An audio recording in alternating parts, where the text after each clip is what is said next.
Very good morning বন্ধুরা, আপনারা সবাই কেমন আছেন? আশা করছি সবাই খুব ভালো আছেন। আমি শিখা আবারও একটি নতুন ব্লগে আপনাদের সবাইকে স্বাগত জানাই। আজ রবিবার, বাড়ির সকলেরই অফিসের ছুটি, তাই সবাই বাড়িতে উপস্থিত। কাল বাড়িতে সত্যনারায়ণের পুজো রাখা হয়েছে, তাই আজ অন্যান্য রবিবারের মতো আমিষ রান্না না করে নিরামিষ রান্নারই আয়োজন করা হয়েছে। সকালে কর্তামশাইকে বললাম একটা ফুলকপি আর কিছুটা পনির নিয়ে আসতে, আর কথা মতোই কাজ। বাজারের সব সরঞ্জাম নিয়ে আসার পরেই রবিবাসরীয় রান্নাবান্না শুরু করে দিলাম। প্রথমেই ফুলকপি, আলু এবং পনিরগুলোকে টুকরো টুকরো করে কেটে নিলাম। তারপর কড়াতে তেল ঢেলে নিলাম। তেল গরম হয়ে গেলে তার মধ্যে ফুলকপি, আলু এবং পনিরগুলোকে এক এক করে ভেজে নিলাম। তারপর সেই তেলেই একটা শুকনো লঙ্কা, একটা তেজপাতা এবং কিছুটা জিরে ফোড়ন দিয়ে তার মধ্যে কেটে রাখা আলুগুলো দিয়ে তার মধ্যে লবণ, হলুদ দিয়ে নাড়াচাড়া করে কিছুক্ষণের জন্য ঢেকে দেব।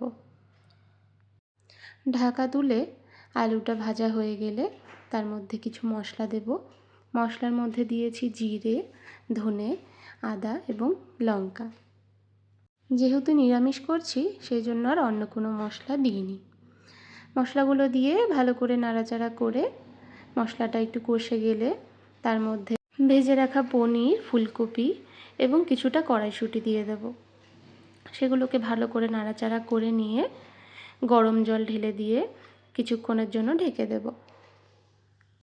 এরপর ঢাকা তুলে যখন দেখব জলটা অনেকটাই শুকিয়ে এসছে, তার মধ্যে আমি কিছুটা ঘি এবং গরম মশলা দিয়ে সেটাকে সামান্য ফুটিয়ে নিয়েই নামিয়ে নেব।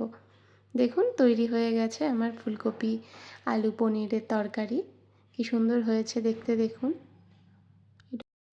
তারপর ছোলার ডাল বেটে রেখেছিলাম বড়া করব বলে, বড়াগুলোও এক এক করে ভেজে নিচ্ছি। নিরামিষের দিনগুলো করে এরকম বড়া খেতে ভালোই লাগে বলুন।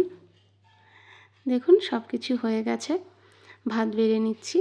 আজকের মেনুতে ছিল ভাত, ছোলার ডালের বড়া, আলুর চপ করেছিলাম, সাথে কিছুটা শাক, লাউ শাকের চচ্চড়ি এবং ফুলকপি, পনির, আলু দিয়ে তরকারি। দুপুরবেলা গরম লাগছিল বলে ফ্রিজ থেকে কোক বার করে খেয়ে নিলাম। তারপর দুজনে মিলে ঘুরতে যাব বলে সিদ্ধান্ত নিলাম। আজ যেহেতু রবিবার, ছুটির দিন, আর কাল বাড়িতে পুজোও আছে, তাই চলে গেলাম গঙ্গার জল আনতে।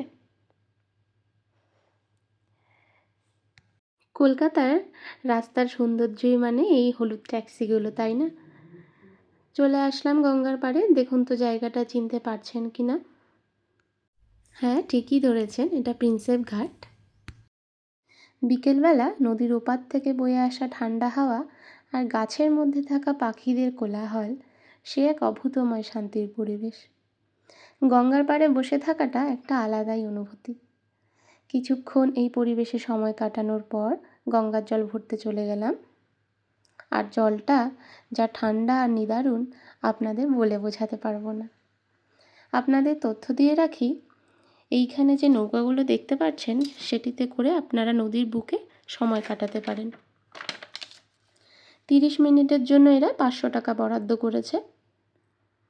দেখুন জল ভরা হয়ে গেছে। ফিরছি এবার বাড়ির পথে। বাড়ি যাবার পথে একটি ছোট্ট গিফটের দোকান দেখতে পেলাম, যার মধ্যে অনেক রকমের সুন্দর সুন্দর গিফট রয়েছে। আমিও একটি গিফট পেয়ে গেলাম বড়মশাইয়ের থেকে। দেখুন কি কিউট।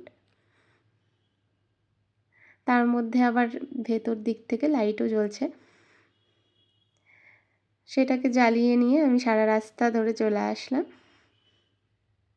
গিফট পেলে সবারই মনটা তো খুশি হয়ে যায় বলুন। বাড়ি যাবার পথে চলে গেলাম পিৎজা খেতে। দোকানটার নাম পিৎজা ভ্যালি। এটি বেহালার শকুন্তলায় আছে। এইখানে আমরা মাঝে মধ্যেই খেতে আসি, কিন্তু আজ যেহেতু ইন্ডিয়া ক্রিকেটের খেলা রয়েছে, তাই পিৎজাটা প্যাক করে বাড়িতেই চলে গেলাম। মাশরুম পিৎজা নিয়েছি, এটা আমি প্রথমবার ট্রাই করছি। পিৎজাটা রেডি হয়ে গেছে, এবার পিৎজাটা নিয়ে বাড়ির পথে রওনা দেব। তারপর যে গিফটটা পেয়েছি সেটাকে আমি আমাদের ফোটোর পাশটায় রেখে দিয়েছি। পিৎজাটা কতক্ষণে খুলবো, তাই ফ্রেশ হয়ে বসে পড়েছি পিৎজাটাকে নিয়ে। খেতে তো খুব টেস্টি ছিল। পিৎজার সাথে কোক খাবো না সেটা তো হয় না, পিৎজার সাথে কোকটাও নিয়ে নিয়েছি। চলুন পিৎজাটা খেয়ে নিই। আজকের ভিডিওটা এখানেই শেষ করছি। ভিডিওটি কেমন লাগলো কমেন্টে অবশ্যই জানাবেন। Thank you.